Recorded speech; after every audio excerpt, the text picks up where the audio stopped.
nombreux à écouter nos invités que je salue. Bonjour Dominique Charpin et bonjour John Shedd. On vit une époque aujourd'hui particulièrement riche en réflexion sur les relations entre la société, les hommes, les femmes et les animaux. Et du coup, je trouvais que le thème de cette année était particulièrement fort parce que l'étude du passé et l'étude notamment de la manière dont ces relations anthropologiquement, historiquement, géographiquement, culturellement pouvaient exister il y a quelques centaines, voire milliers d'années, sont sûrement une source de réflexion très riche sur la façon dont nous-mêmes nous pouvons entretenir ce type de relations. Quelle place occupaient les animaux dans l'Antiquité, quelle place dans la vie quotidienne, bien sûr, mais aussi quel rôle dans les cérémonies religieuses, quelle fonction dans les liens avec les dieux, et puis de quels animaux parlons-nous, après tout? S'agissait-il des mêmes que ceux que nous rencontrons aujourd'hui, ceux que nous côtoyons dans la vie quotidienne, dans la vie domestique, dans les zoos, dans les espaces naturels? Tout ça, finalement, est d'une richesse, et je l'avoue, moi, de mon côté, d'une ignorance absolument totale. On croit savoir, je parlais juste avec John Shedd de la représentation des animaux dans les films par Hollywood, par exemple, et je crois qu'il aura un mot à dire tout à l'heure sur la totale ignorance, en fait, dans tous les films, à commencer par Gladiateur, de la façon dont les animaux et les hommes vivaient ensemble à l'époque. Et sur le fait que Hollywood fait très peu appel, apparemment, aux gens qui savent, ce qui est quand même dommage. Donc nous nous poserons ces questions dans les deux grands espaces géographiques et historiques que nous allons rencontrer aujourd'hui, en regrettant bien sûr l'absence de Han Chung. Peut-être que je vais vous laisser l'un et l'autre commencer par une mise en route, si je puis dire, une mise en espace géographique et historique des relations entre les hommes et les animaux dans vos espaces de spécialisation. John Shedd, est-ce que vous voulez commencer? On ne va pas commencer de manière chronologique, on va commencer par vous, en attendant de recevoir quelques documents. Bonjour à tout le monde, je nous excuse, nous n'avons pas une inclination patriarcale comme certains pourraient le croire, mais surtout une soumission au mauvais sort. Donc on est sans femmes, on est sans Grèce, donc c'est pas par anti-hellénisme ni par anti-sinologie que nous sommes deux empires méditerranéens, un sur l'Euphrate, un sur la Méditerranée. Donc moi je représente Rome, qui est devenue, à partir, disons, du fin du IVe siècle avant notre ère, une terrible machine de guerre qui, due à ses structures particulières de citoyenneté, puisqu'elle accueillait les soumis dans la citoyenneté, ce qui fait une masse de citoyens mobilisables, d'alliés mobilisables, infiniment supérieure à tout le monde dans la Méditerranée. Hein. Et avec cela, ils ont pu conquérir tout le monde méditerranéen jusqu'à eux. L'Euphrate, c'est la limite insurmontable, comme la frontière écossaise dans le nord. Et ça a tenu pendant, en gros, 6 siècles presque, parce que tout le monde s'est senti, c'est une des caractéristiques du monde romain, partie d'un même grand ensemble. Malgré quelques couacs de ci et de là, un si grand ensemble ne survit pas sans des problèmes locaux, mais c'est cela. Alors, tout ce monde était un monde strictement lié à l'animal, parce que les 9 dixièmes des habitants, c'était des paysans qui soit avaient possédé des fermes qui maintenaient leur niveau de richesse, soit travaillaient d'une manière ou d'une autre dans les fermes. Et donc il y avait une place très importante de l'animal dans ces civilisations. À Rome même, il y en avait aussi, et ça allait, vous le verrez, jusque dans les spectacles où les animaux pouvaient intervenir, notamment dans des chasses. Il y avait régulièrement les grands jeux liés à des rites religieux étaient liés à des courses de cheval. Le cheval, évidemment, est aussi un personnage important de la guerre et de l'homme qui se voit volontiers à cheval. Un membre de l'aristocratie romaine, c'était ce qu'on appelait un éques, un chevalier romain. Il avait le titre de mobilisable dans la cavalerie romaine. Et l'État lui donnait un cheval qu'il devait entretenir. Et c'était inspecté tous les 5 ans, etc. Et puis à la campagne, c'était encore autre chose. Et vous verrez, comme les animaux, ont un sens important, symbolique, et moi je vous parlerai surtout de la manière dont ça se traduit dans la vie quotidienne, dans les rites notamment. Voilà, en gros, et le monde romain, je le dis, ça va de Gibraltar jusqu'à la mer Noire, de l'Écosse jusqu'au Sahara. Tout. On était tous romains à l'époque. Et voilà, c'est un petit... Et c'est ça le miracle, que ce machin ait tenu 6 siècles. Et la partie riche, c'est-à-dire tout ce qui était à l'est des Balkans, a encore vécu 1000 ans après la chute de l'Empire d'Occident en 476 par là, et ça a survécu jusqu'en 1453. C'est ça le miracle, ça a tenu d'une manière ou d'une autre. Mais la partie pauvre, ça c'est nous, elle a croulé, et la partie indéfendable militairement, parce que imaginez 2 grands fleuves, le Rhin et le Danube, plus l'océan, etc. C'était ouvert, une porte ouverte pour qui voulait s'en saisir, et il y en a qui l'ont fait. Voilà. Alors il faut peut-être légitimer ma présence plus que celle de John Shine, puisque dans le sous-titre du festival, dans les langues classiques, à côté du grec et du latin, il y a le chinois, mais il n'y a pas les langues dont je m'occupe, étant assyriologue. Donc les langues dont je suis le spécialiste, c'est le sumérien et l'acadien, des langues barbares si l'on veut, en tout cas qui sont notées toutes les deux avec la même écriture cunéiforme, c'est ça, je dirais, qui est leur caractéristique commune, mais des langues qui sont tout à fait différentes. Le sumérien commence à être noté à partir du moment où l'écriture est inventée dans le sud de l'Irak actuel, à Uruk, vers 3200 avant notre ère. Et puis, dans le courant du 3e millénaire, cette écriture cunéiforme est adaptée à une langue tout à fait différente, qui est une langue de la famille des langues sémitiques, l'acadien. Et l'écriture cunéiforme a continué à être utilisée jusqu'au début de l'ère chrétienne, puisque à l'heure actuelle, la tablette datable avec certitude la plus récente date de 79-80 de notre ère. Donc on a une civilisation plurimillénaire et évidemment avec l'intérêt qu'à travers une histoire politique assez compliquée, on a des constantes du point de vue de la civilisation, et en ce qui concerne les rapports entre les animaux et les hommes, bien sûr, on a une documentation qui est très importante. Donc tout à l'heure, moi j'ai préparé trois points particuliers. Je ne sais pas à quel moment on peut déjà commencer. Donc moi j'avais préparé un premier point. Donc plutôt que de faire une introduction, un panorama général qui aurait été de toute façon incomplète vu le temps dont on dispose, j'ai voulu me centrer sur une période particulière. Donc, on verra surtout des exemples du 2e millénaire avant notre ère, et puis un animal particulier, et je l'ai choisi à la fois parce qu'il nous est proche et en même temps parce qu'on a une documentation variée le concernant, le chien. Et donc, je voudrais d'abord indiquer un certain nombre d'éléments concernant la place du chien dans la vie quotidienne en Mésopotamie.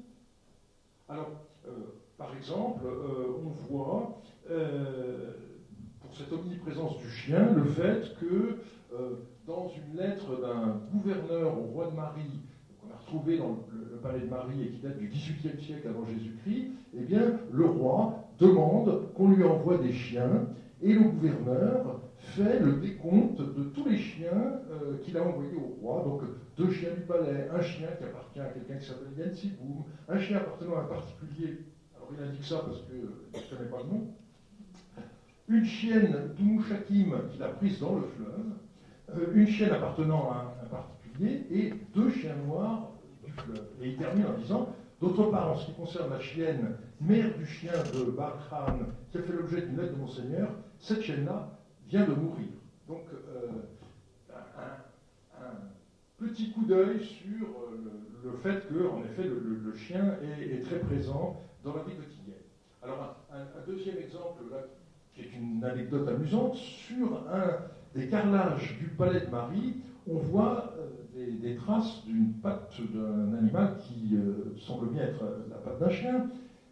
Alors, curieusement, l'archéologue André Parot, quand il a trouvé ça, ça l'a tellement ému que je dirais qu'il n'a pas raisonné tout à fait comme il faut. Il disait, ah ben voilà la preuve de la présence de chiens dans le palais de Marie. Mais non, ça prouve la présence de chiens à proximité de l'endroit où les gens ont fabriqué les carrelages, et on trouve souvent d'ailleurs dans les briques également des pattes de chiens. Ceci donc, en dehors de l'anecdote, a l'intérêt de montrer que les chiens ne sont pas mis à l'écart. Et ça contraste avec d'autres civilisations. Vous savez que le chien a comme caractéristique, éventuellement, je suis désolé sur la digestion d'évoquer ces thèmes, mais enfin je suis bien obligé de le faire, d'être un animal qui mange éventuellement des cadavres d'animaux morts et des excréments.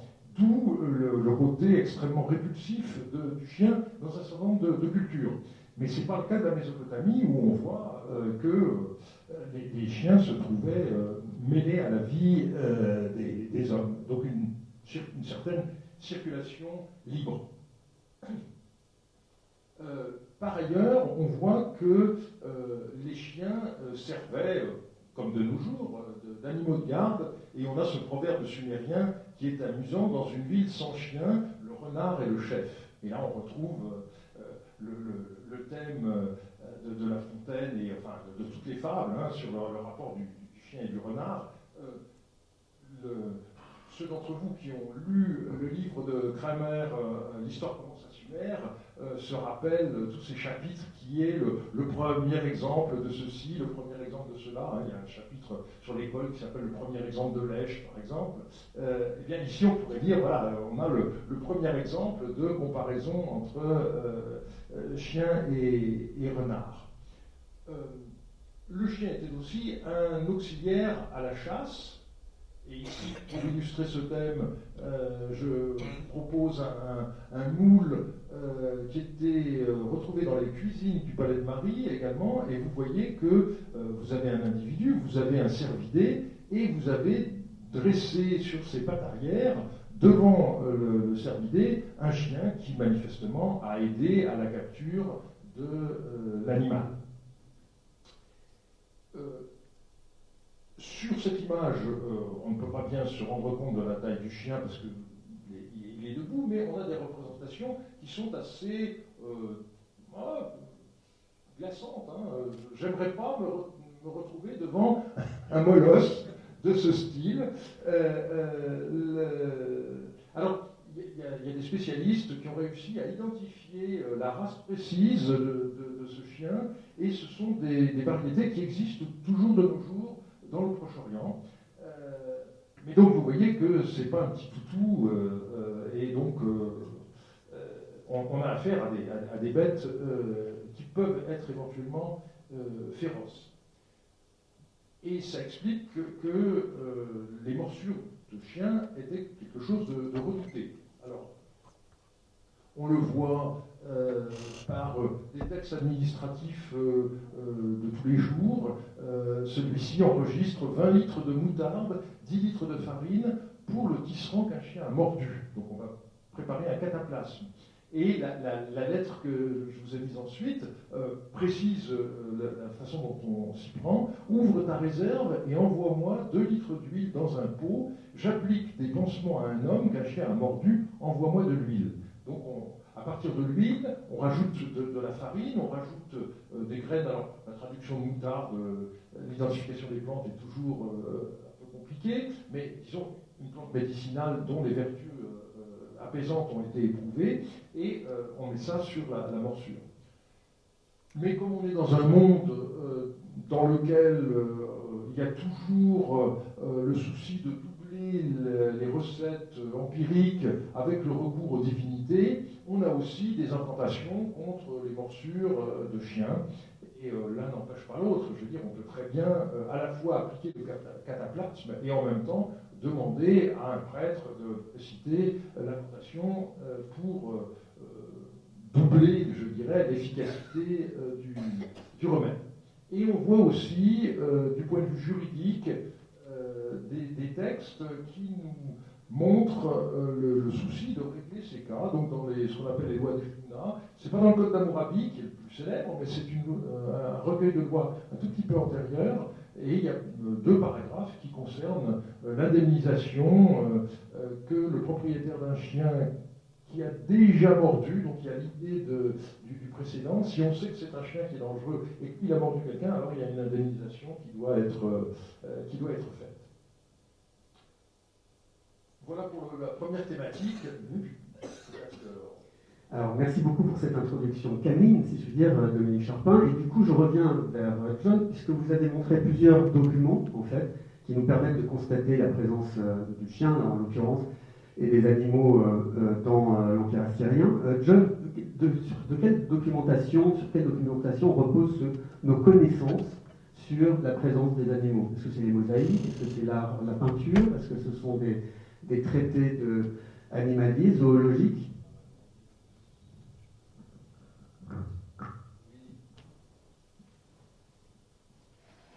En fait, c'est dans tous les registres, c'est des registres imagiers, comme le registre, écrit, les textes littéraires. On a des animaux comme ceux que Dominique a montrés un peu partout. On a aussi des mosaïques, des images où on voit des animaux dans les villas. Il y a fréquemment des animaux, il y a des scènes de chasse, comme on s'attend cela quand on est à la campagne.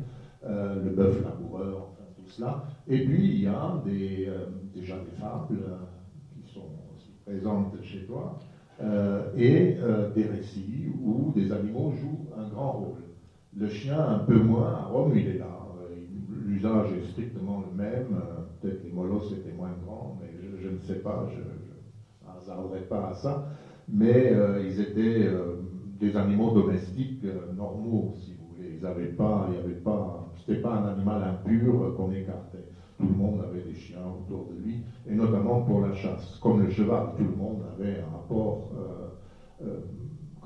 Plus on était fortuné, plus on avait des rapports avec les chevaux. Avant, on avait des rapports avec l'âne ou le bœuf, à la limite, parce qu'on était, j'ose pas dire dans la même catégorie, mais à peu près, on était un travailleur, etc. Donc c'est le même registre, et moi j'ai choisi des images pour vous parler des animaux. Hein. Alors on va regarder vos images. Est-ce qu'il y avait par ailleurs des traités zoologiques? C'est-à-dire, est-ce que les Romains s'intéressent aux animaux d'un point de vue scientifique, j'allais dire? Est-ce que Aristote, par exemple, est lu par...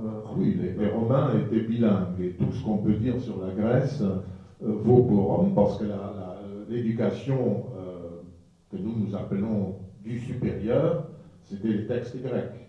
Jusqu'à l'époque de Cicéron, peu avant, comme Cicéron est le premier qui a commencé à traduire en latin ce genre de texte. C'est lui qui a relancé Platon. Platon, c'est pas qu'il était ouvrier, mais les philosophes grecs ne regardaient plus guère Platon au IIe siècle, fin du IIe siècle avant notre ère. C'est Cicéron, une de mes étudiantes a un jour dit, c'est Cicéron, c'est les Romains qui ont réinventé Platon.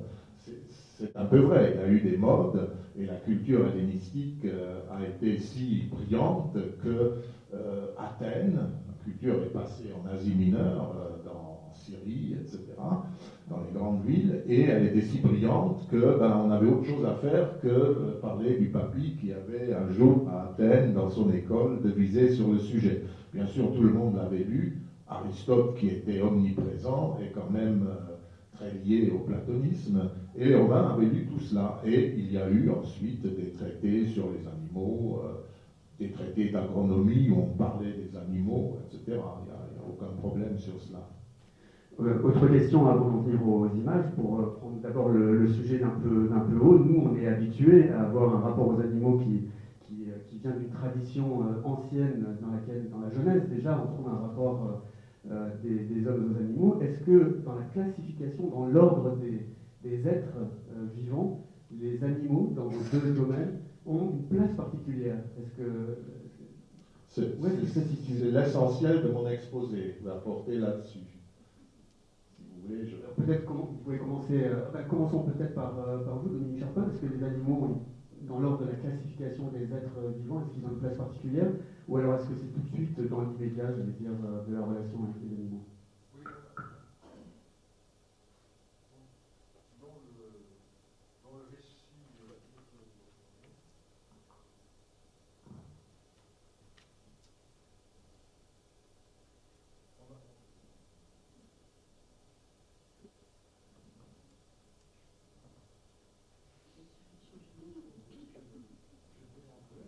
passe le lien. Puis...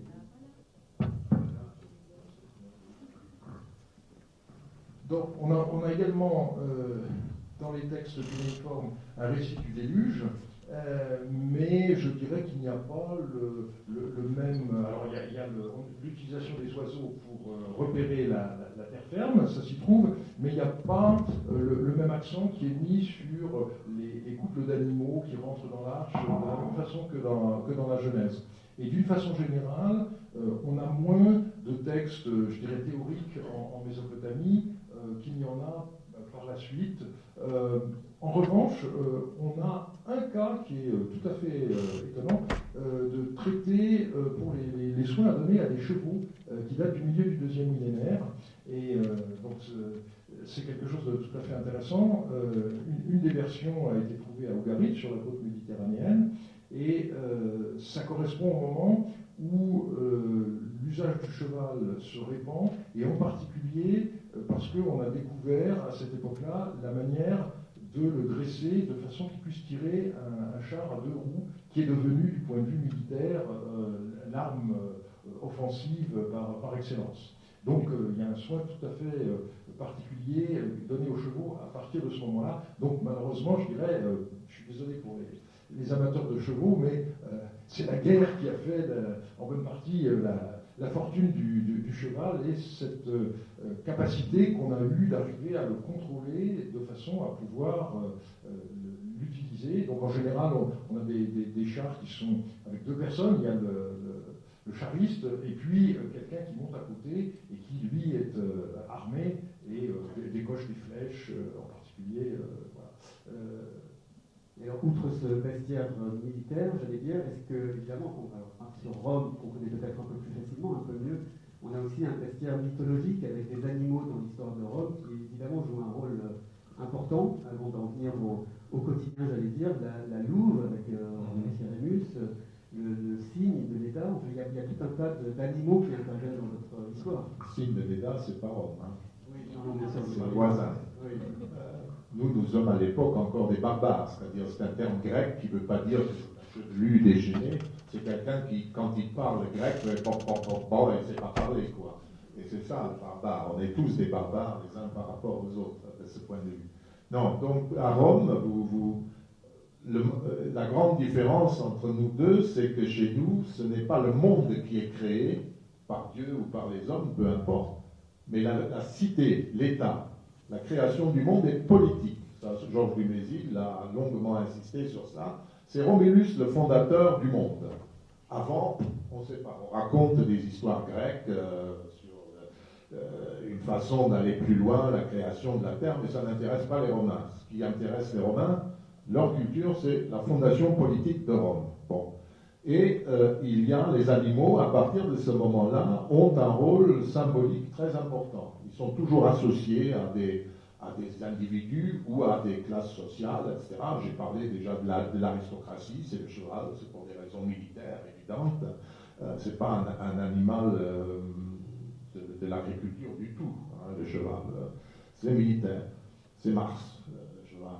Mais il y a la louve, par exemple, la louve de Rome, vous savez, c'est le symbole même des Romains, avec vraisemblablement 100 jumeaux. On a la louve qui figure sur notre collection de textes latins,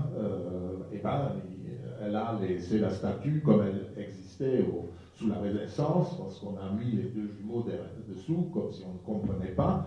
Mais à Rome, il semblerait qu'elle était au forum sans les jumeaux.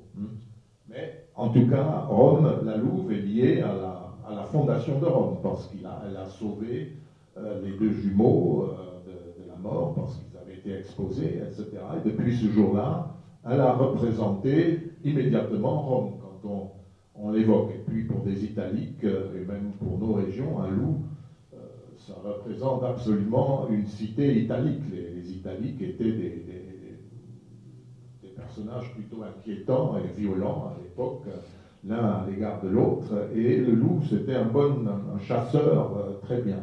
Mais quand il faut parler autrement des Romains, on utilise d'autres animaux. Et j'ai mis cet exemple, ils sont associés aux dieux notamment. la triade capitoline, qui sont les trois divinités du temple du Capitole à partir de 500, mettons, avant Jésus-Christ. C'est Jupiter, qui, comme il se doit, est au milieu. D'ailleurs, on dit le temple de Jupiter. Jamais le temple de Jupiter, Junon et Minerve. C'est l'homme. Hein. Jupiter, c'est la souveraineté. Mais la souveraineté, dans la vision romaine, n'est pas complète s'il n'y a pas un point aussi de la souveraineté féminine. Et Junon, qui est une déesse matronale liée aux femmes mariées, elle représente ici la souveraineté féminine. Et c'est la coopération des deux qui fait des décisions inattaquables. Et il y a la troisième, qui est à gauche, si vous regardez, c'est Minerve, Athéna, hein, qui c'est la bonne raison, la rationalité des deux de l'autre, si vous voulez. C'est une typique des divinités de l'action romaine, qui en cascade, comme ça, commandent l'activité des dieux. Alors si vous regardez sur cette petite image, trouvée par les carabiniers dans une collection clandestine il y a 20 ans à peu près, vous voyez que chacun d'entre eux a un animal à ses côtés. Jupiter a l'aigle à ses pieds. Enfin, l'aigle est un peu amoché, mais vous reconnaissez très bien le volatile. Alors ça, c'est très romain. Et qu'est-ce qu'une légion porte quand elle va au combat? Pas une louve, mais l'aigle. Et c'est l'aigle de la légion, qui a même un culte dans la caserne ou le campement de la légion. C'est la volonté du souverain qui s'exprime par là, le souverain Jupiter. Junon a à ses côtés un pan qui fait la roue complète d'ailleurs et qui est toujours associé, et là c'est une image grecque, la Junon grecque et la Héra grecque étaient représentées par un pan qui représente la beauté féminine, tout ce que vous voulez. Et à Rome, on a, vous voyez, au Capitole, on a utilisé à la fin du VIe siècle ce symbole parce que déjà la mythologie et les coutumes grecques étaient répandues à l'époque, et les Romains étaient moins figuratifs à l'époque que les Grecs, et ils ont adopté à ce moment-là ce symbole, et rapidement, Junon le pan. Et à côté de Minerve, vous avez la chouette, qui est sur l'autre collection Budé, et là, pas de problème, c'était bien la chouette qui représentait l'intelligence, la bonne rationalité d'Athéna ou de Minerve, sauf qu'Athéna était très militaire. Hein. À Rome, Minerve est associée à l'armée uniquement parce qu'elle enseigne, c'est quelqu'un qui enseigne le métier militaire comme elle enseigne le savoir, etc. Et très rapidement, dès aussi le VIe siècle, les Romains ont, pour représenter une déesse abstraite, Minerve, mais Minerva, littéralement, je me rappelle, ça veut dire, c'est la raison. Ils ont adopté, en disant, bah, c'est plus ou moins comme Athéna, ils ont représenté Minerve armée et avec la chouette. Donc ça, c'est une première façon de voir, et il y a beaucoup d'autres situations où on a encore des animaux. Ensuite, vous m'avez demandé comment on représentait les relations des hommes et des animaux dans ce monde.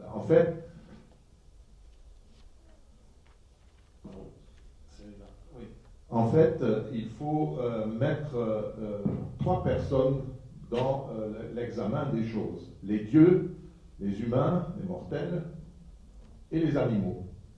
Et je prends trois images qui vous montreront cela. Là, vous avez un sacrifice au Capitole, justement. Vous voyez, c'est ce grand temple derrière avec les trois portes, qui devraient d'ailleurs être ouvertes, parce qu'en général, quand il y avait un sacrifice, on ouvrait les portes. Mais là, ils ont laissé fermer, c'est comme cela. C'est Jupiter au milieu, et puis les deux dames à ses côtés. Et vous voyez Marc Aurèle qui fait une libation, qu'on appelait la préface, la praefatio. C'est les paroles préliminaires d'un sacrifice, d'un rite. Et il fait cette offrande sur un trépied, sur un foyer, qui est placé à côté de l'autel, qu'on ne voit pas ici, et il offre aux dieux, bien sûr, de l'encens et du vin. Et c'est un éloge des dieux, parce que l'encens, chez les Romains, c'est l'immortalité, et on disait que les dieux adoraient cette odeur et cet aliment. Et le vin pur qui était offert aussi, seuls les dieux buvaient du vin pur. Les hommes buvaient du vin mélangé, toujours, ce qu'ils étaient incapables. Et d'ailleurs, c'est comme ça, seuls les Gaulois, paraît-il, quand ils sont venus à Rome, les ambassadeurs au début se sont fait remarquer parce qu'ils buvaient le vin pur comme les dieux, et avec les conséquences que vous imaginez. Et le vin romain, c'était de la piquette. Hein. Après 6 mois, il tournait. Donc, il valait mieux y mettre, comme je disais, de l'eau pour pouvoir le boire. Et donc, c'est un éloge. On dit, en gros, on salue Jupiter, Junon, Minerve, ici, dans ce cas, en disant vous êtes des immortels supérieurs à tout. Donc, éloge des dieux.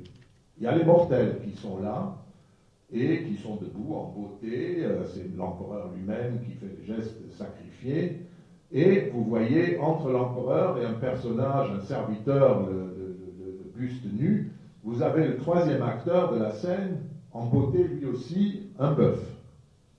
Et bon, il a un voisinage déjà un peu inquiétant, mais il est là, il regarde, et en général, on a beaucoup de scènes où l'animal, dans ce rite, que ce soit un bœuf ou un taureau, ou une brebis ou un cochon, sont décorés, c'est-à-dire sur le dos, ils ont des bandelettes en tissu avec applique, ils ont une couronne dans les cornes, etc. Ça dépend de l'artiste qui a représenté cela. Ils sont en beauté comme les hommes. Les hommes sont en toge de magistrat ou de sénateur, en tunique de sénateur ou de chevalier. Tout le monde est en beauté. Et, disons, sur un pied d'égalité à ce moment-là. Les dieux sont honorés par deux composantes de ce peuple global, de la cité, les humains, représentés par ces magistrats, et les animaux représentés par celui-là. Ensuite, les choses vont avant, on entre dans le sacrifice. Et très rapidement, le maître du sacrifice, là vous voyez, c'est Trajan, c'est sur l'arc de Bénévent. Trajan est en train de faire le même geste. On montre toujours la salutation solennelle des dieux, mais la scène suivante est déjà représentée. À un moment donné, les victimaires, ces personnages à torse nu, qui sont des esclaves publics, se sont saisis de l'animal, le déshabillent assez brutalement, posent sa tête contre terre et l'assomme d'un coup de hache, et puis il est égorgé. C'est-à-dire, il tue l'animal. Et c'est très clair de ce qui se passe là, quand on lit la littérature, etc. C'est par là que les humains créent l'ordre du monde, c'est-à-dire l'ordre du monde compte trois groupes, les immortels, les mortels et les animaux, qui font partie du groupe. Mais les deux premiers se définissent comme maîtres de la situation sur terre et au ciel par la soumission absolue, en le tuant, du troisième. C'est assez violent, mais c'est ça la logique du sacrifice. Et après, même, les dieux reçoivent les parties vitales de l'animal qui sont brûlées sur le feu pendant que les hommes ne touchent rien et attendent.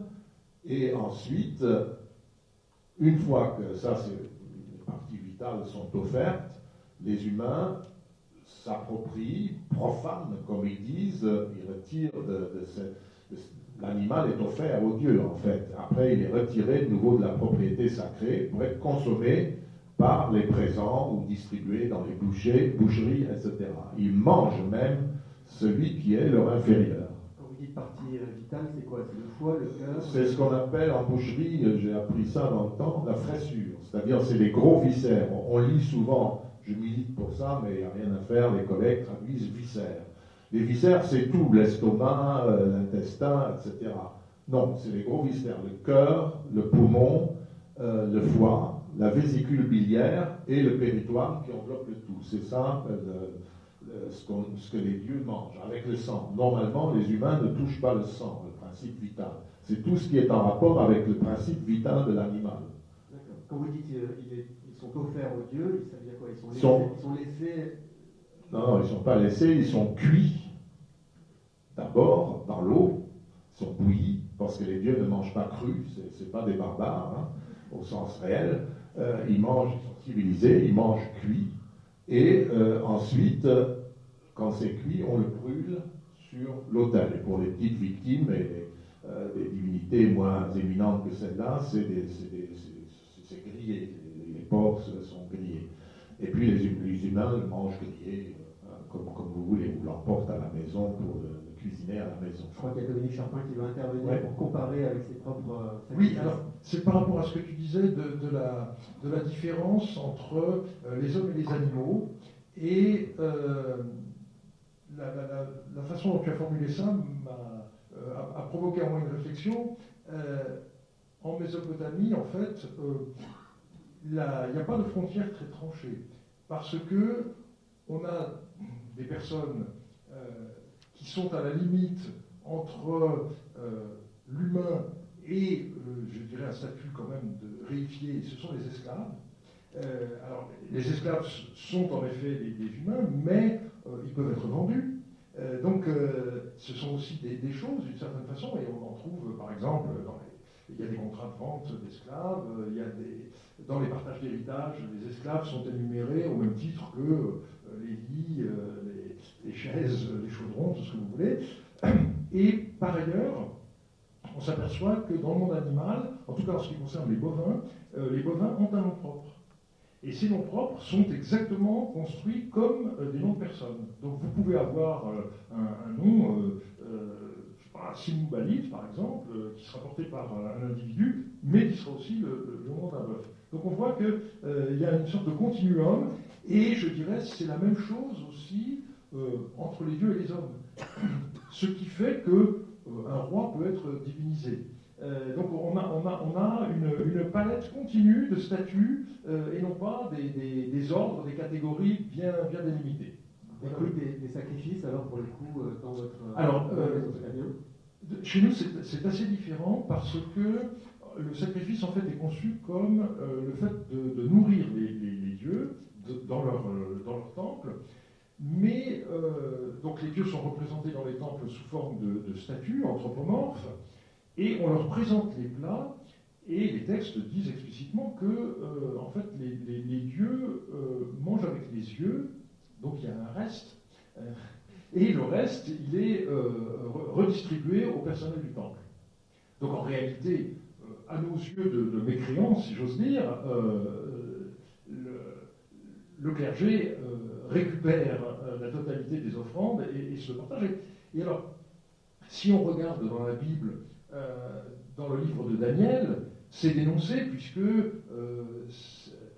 c'est pendant la nuit que les prêtres vont en cachette récupérer les offrandes, et le lendemain, les plats sont vides. Et donc Daniel a l'idée de mettre, c'est de la cendre, je crois, sur le sol, et on voit les traces de pas.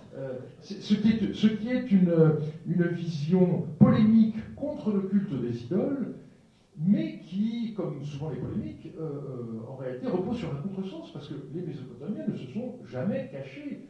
On a des textes de comptabilité dans lesquels, sur la face de la tablette, on a telle quantité, toutes sortes de mets, de boissons, etc., pour telle divinité, puis pour une autre divinité, etc. Et au retour, on dit là-dessus, et on reprend les mêmes denrées, et on voit la répartition entre le principal responsable du temple, telle ou telle liturge, etc., et jusqu'aux catégories inférieures des gens qui sont chargés de la propreté et de la sécurité. Donc, c'est pas ça en cachette. Hein, c'est une espèce de jeu, quoi, dans lequel... Pour les esclaves, moi je dirais à Rome, ils font partie de communautés, de la famille, de l'État, comme les animaux en quelque sorte. Parce que la famille romaine, ce qu'on appelle familia, c'est les hommes libres et les esclaves de la famille. Donc c'est des propriétés, mais qui appartiennent au père de famille, comme sa femme, comme ses enfants. Vous savez qu'ils n'avaient pas beaucoup de droits, hein, et on pouvait être comme jeune, comme enfant. Si le père, malheureusement, avait une bonne santé, on attendait, comme le prince Charles, que ça se décide plus ou moins tard. Donc c'est un pouvoir absolu. Et il a un pouvoir absolu sur les hommes libres comme sur les esclaves. Et même chose dans l'État, évidemment. Et les esclaves, sauf ceux qui étaient condamnés à l'esclavage pour des raisons graves, crimes, etc., ils allaient dans les mines en Espagne ou ailleurs et on attendait qu'ils disparaissent de cette manière. Mais c'est donc, ils appartiennent aux vivants. Et d'ailleurs, il n'y a aucune façon dont on distingue ces victimaires qui sont des esclaves publics des autres hommes qui se trouvent dans la scène, et même là, c'est lui qui tue, mais qui exerce ça. Il n'est qu'une fonction. Les autres sont en dialogue avec les dieux. Et voilà. Et ensuite, ce que je voulais dire, c'est, oui, pour le sacrifice, Han Cheng t'aurait répondu que c'est comme en Chine. Parce que moi, je me suis toujours étonné. On avait un collègue à l'école pratique, un sinologue. Il nous disait c'est simple, etc. Alors nous, on essayait de comprendre. Et je lui ai dit, mais comment tu expliques le sacrifice chez mes commerçants du 13e arrondissement? Il y a par terre les offrandes. Ah oui, c'est des offrandes. Je dis, mais elles restent là. Et qu'est-ce qui se passe quand les dieux mangent? On prend tout, on le mange. C'est exactement ça encore en Chine aujourd'hui. Et chez les Romains, c'est pas ça. L'acte central pour les Italiques et les Grecs, c'est le repas. On offre en guise de remerciement ou de fête un repas à la famille ou aux dieux. Il y a toujours les dieux dans les repas. Ils sont toujours, même quand les hommes mangent un repas formel, couché, comme disent les Romains et les Grecs, on commence par de la viande et du pain. Et puis, il y a une interruption, on fait cette libation sur un foyer portatif d'hommage aux dieux, c'est-à-dire on les invite à participer au repas, mais ils ne reçoivent rien de ce qu'on mange. Ils sont présents, bienveillants, et ils ont leurs honneurs, etc. Et faire une fête publique, un acte public comme cela, c'est offrir un repas. Et donc la nourriture est mangée, elle est détruite par le feu. Et le seul animal qu'on ne touche pas, c'est l'Holocauste, c'est les animaux brûlés entièrement, c'est les dieux d'en bas. Parce qu'il y a tous les dieux mânes, c'est toute l'humanité qui meurt et transformée en une divinité collective, vivant dans les enfers, dans un séjour qui, d'après les inscriptions funéraires, n'est pas fascinant. Et ils reçoivent aussi des offrandes, c'est des divinités immortelles, si l'on veut, collectives, mais... et on ne touche pas. Un vivant, ça concerne les vivants. L'Holocauste, c'est les morts. On ne peut pas toucher. Mais c'est toujours un repas. Donc, on a bien compris que les dieux n'étaient pas véganes, d'après ce que vous dites.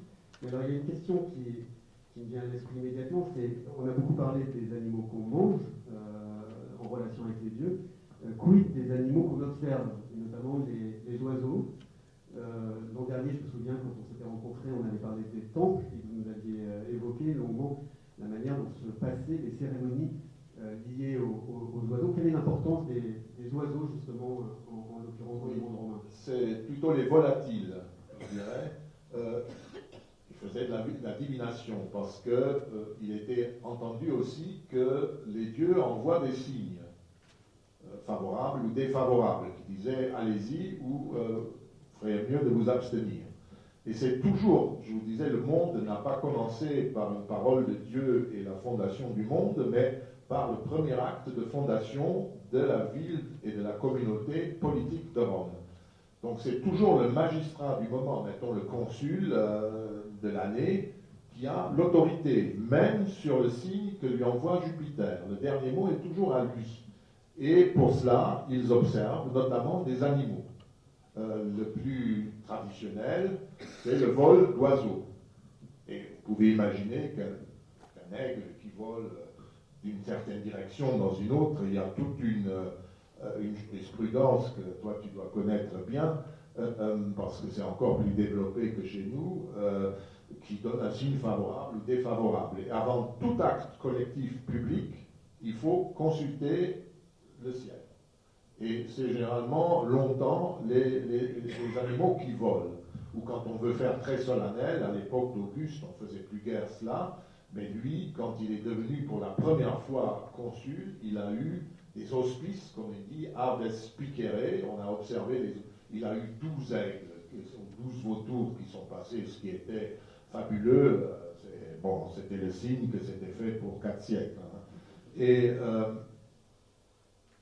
parce que les animaux avaient tous, alors tout ce qui volait avait des sens très différents. Il y avait une casuistique où les Étrusques aussi étaient très spécialisés pour observer ça. On observait d'ailleurs aussi la partie vitale des victimes. Au moment où on les tuait, on observait d'abord si elles étaient correctement disposées, et parfois il y avait des choses très bizarres. Alors on recommençait le sacrifice, il n'était pas offert, parce que les dieux disaient on ne veut pas de ça. Et donc les aruspices, les inspecteurs de Tantra, étaient aussi des spécialistes du vol. Mais avec les grandes guerres du IIIe siècle, où l'armée était à un mois de la présence de Rome, parce qu'il y avait toujours des problèmes sur les signes, où il fallait discuter. Et à ce moment-là, tant qu'il faisait la guerre en Italie, le consul, le commandant de l'armée, revenait à Rome pour consulter les augures, et lui-même, à la limite, son pouvoir n'était plus valide, puisqu'il n'avait eu que des signes défavorables. Il fallait qu'il fasse le petit circuit de reprise du pouvoir, avec signes et tout. Et tous les matins qu'on faisait aussi une réunion, les matins d'une bataille, il fallait prendre les auspices. Ça, et on a découvert pendant les guerres puniques, ça devait être une variante qui avait des animaux volatiles très faciles pour observer les signes, c'est les poulets. Et donc depuis cette époque, tous les magistrats se promenaient avec une cage à poules, avec 3 ou 4 poules, et quand on prenait les auspices, on leur jetait du blé à manger, et un spécialiste observait cela et disait il mange ou il ne mange pas, il mange goulûment, etc. Et c'était positif ou négatif. C'était moins impressionnant que les 12 aigles. Oui, oui. Chez vous, des oiseaux? Alors, disons que la divination telle qu'on l'observe dans le monde romain, toute la question se pose quand même de savoir si ça n'est pas un héritage qui vient de l'Orient, et c'est tout le problème de l'origine des Étrusques, notamment, qui est posé. Alors c'est un vaste problème dans lequel je ne rentrerai pas, mais on est quand même frappé par un certain nombre d'analogies, et toute la question qui se pose, c'est de savoir est-ce que c'est une rencontre parce qu'il n'y a pas 10 000 façons de faire, ou est-ce que c'est un héritage? Parce que quand on regarde ce qui se passe en Mésopotamie, on retrouve une théorie qui est quand même assez semblable, c'est-à-dire que les dieux écrivent avec des signes aux hommes, et alors ils...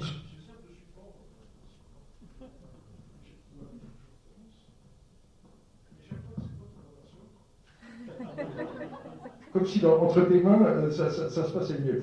Je n'ai pas beaucoup de chance avec la technique, depuis ma clé USB qui ne marchait pas. Donc, les dieux écrivent des signes aux hommes. Alors, ils utilisent des supports très variés. Ils peuvent utiliser le ciel.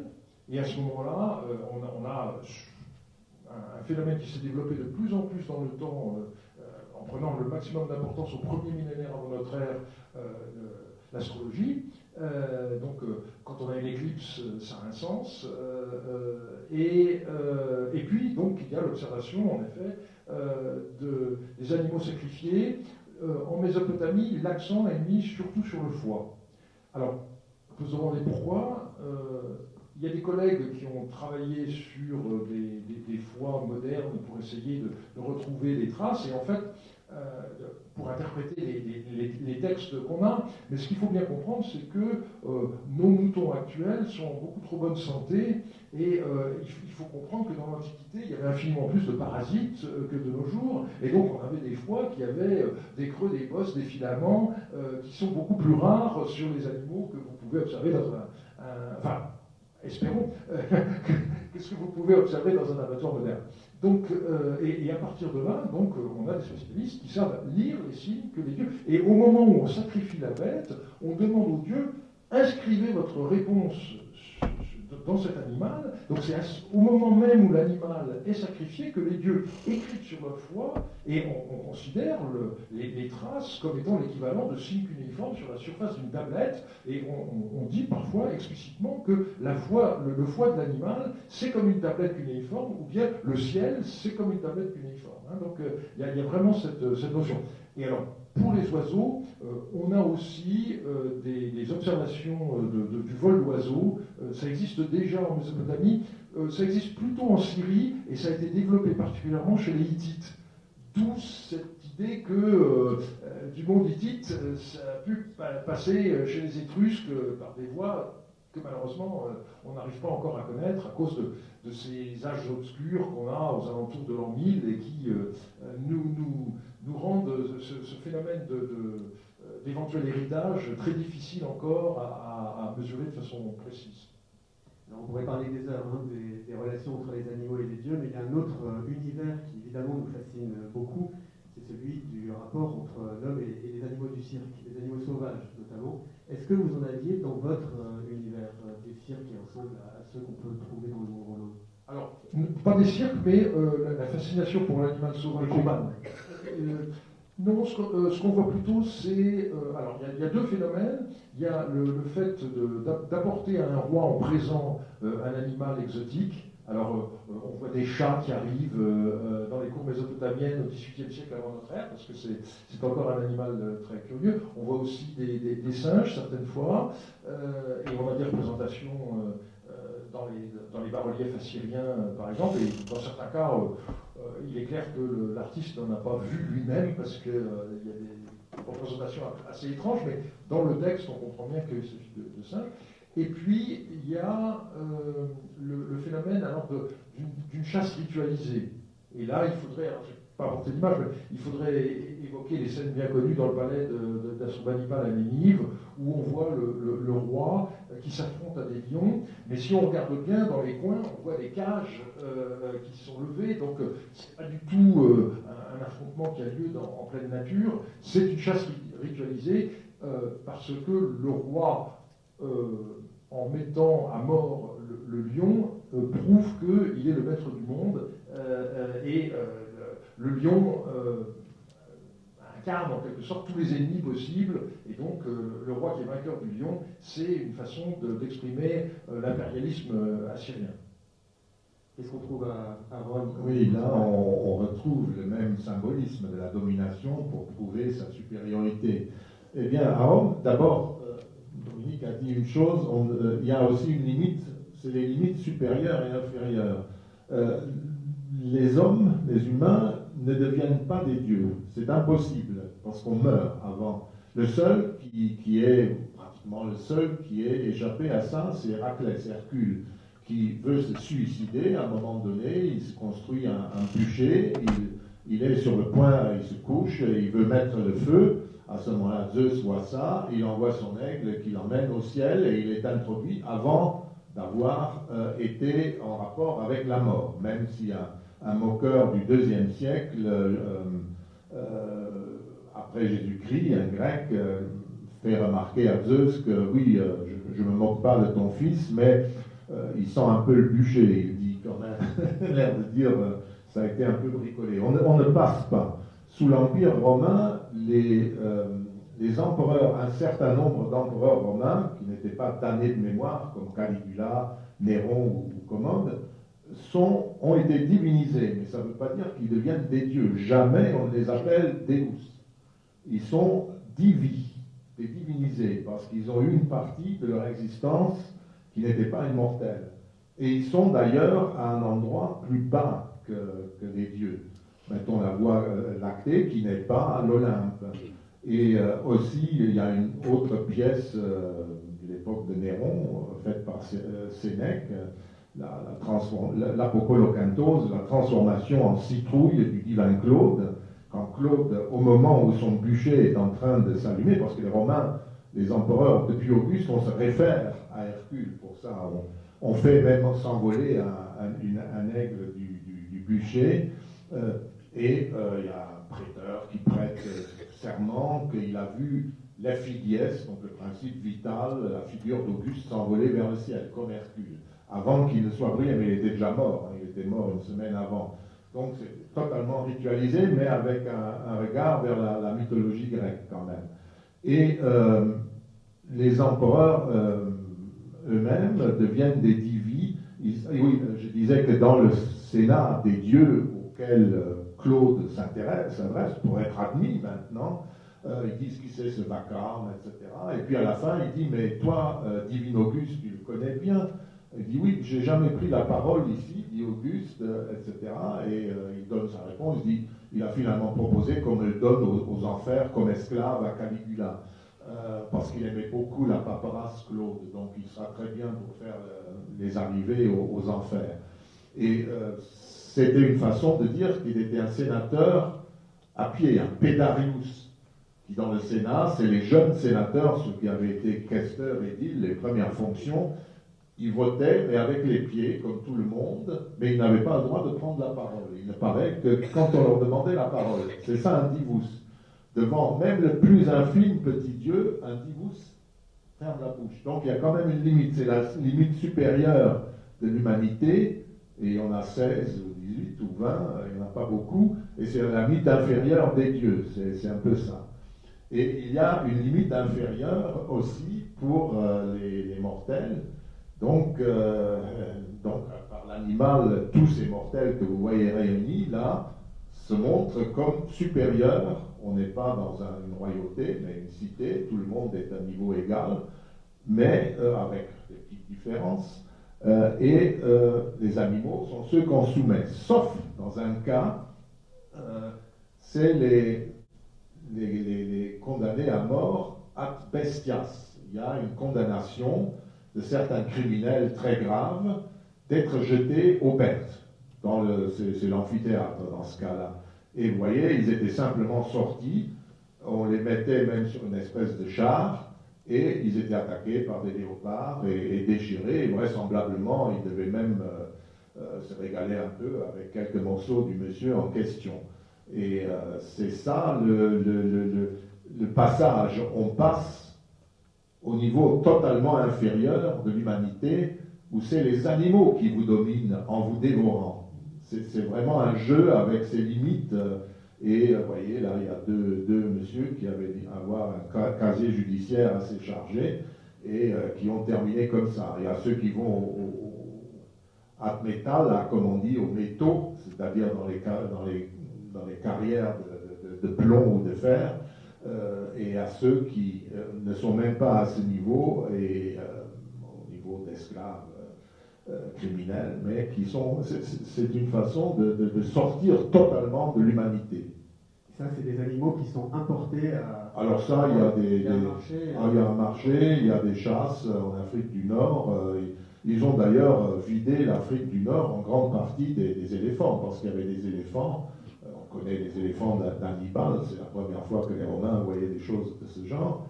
Et plus tard, on a transporté beaucoup d'éléphants à Rome.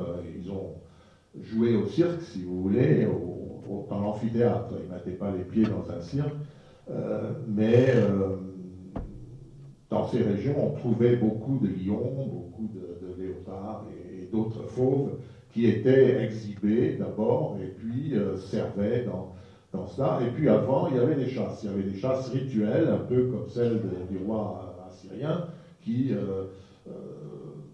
était un appendice de certaines grandes fêtes religieuses. Les fêtes religieuses, c'est un énorme banquet. Prenez ce qui est la fête nationale romaine, les Jeux romains, 13 septembre. On va au Capitole, il y a toute une série, on prépare le repas, etc. Ça dure quelques jours. Puis il y a le repas des dieux, un grand sacrifice comme celui que vous avez vu là, grand banquet des sénateurs au Capitole. Pour le banquet humain, les autres reçoivent vraisemblablement des distributions. Et pendant ce banquet-là, les sénateurs mangent même avec la triade. C'est-à-dire, il y a un endroit devant le temple où on attend que les dieux aient mangé, puis les sénateurs se couchent sur leur banquet au même endroit, font la libation entre les deux services, Mais ça se fait en public, au temple, dans la cérémonie. Quand c'est fini, tout le monde descend en procession au grand cirque, au pied du Capitole, du Palatin plutôt, et là, il y a des courses de chevaux, de quadriges, enfin de chars, tout ce qu'on veut, et à la fin, il y a souvent une venatio, une chasse. Mais c'est pas, alors là, c'est aussi le gladiateur fausse les idées.